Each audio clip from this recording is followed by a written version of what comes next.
The third edition of Iran's Grand Culinary Festival has been held in the northern city of Rasht this week. The UNESCO-backed food festival showcases over 200 local dishes fading from popular culture. The goal? To revive and reintroduce them into the public eye. Ehsan Kevani reports.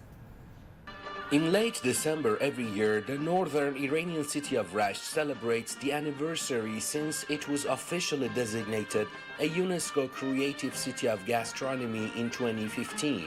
The city is known for its beauty and hosts several events and activities attended by foreign ambassadors and diplomats to celebrate Rashti cuisine. We've held the cooking competition across 3 sections: restaurant personnel, children, and university students. Our main focus is on the province's forgotten foods. Over the years, Rasht has shown a commitment to the UNESCO mission. The latter strengthens cooperation between cities in Iran and other parts of the world that recognize creativity as an important element in economic, social, cultural, and sustainable development. On the sidelines of the food festival, we signed a memorandum of understanding with the Food and Gastronomy UNESCO Club. Garlic, eggplant, tomatoes, and herbs are the main ingredients of Rasht cuisine. Many believe local restaurants are heaven for vegetarians.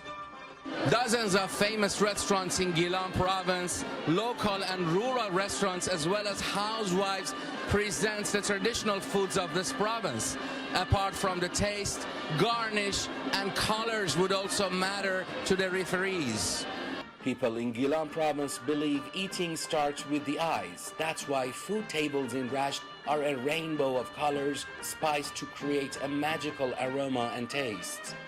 On the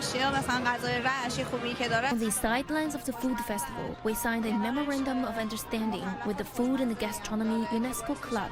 An important element of the festival are the cooking methods and ingredients. For centuries, Rashti people have adjusted their recipes according to changes in the climate. We use a lot of garlic in summer to help our bodies tolerate the humid weather. Young people are also very active in the festival, as dozens of high school students play key roles preparing and cooking the food. Well, first of all, when people come and taste our food, most of them smile and tell us, wow, it's so good. Who made these? The festival looks to discover the city's culinary traditions and create new opportunities for professionals in the wider industry. Every year, millions of Iranians travel to Gilan province to enjoy the quality natural resorts and taste the food, strengthening ties between the private and public sectors and the tourism industry as a whole. Ehsan Kevani, CGTN, the northern city of Rasht.